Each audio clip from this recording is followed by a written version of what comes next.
Hey guys, what's up? In this tutorial video, we're going to break down for you how you can mark everything in your Gmail inbox as read really quickly and without any advanced technical skills whatsoever.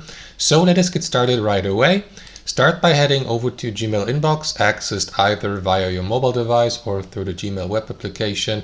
And here inside your inbox, simply select an inbox category like your primary inbox, promotions, and the social category. So let me go with emails I have received in the social category.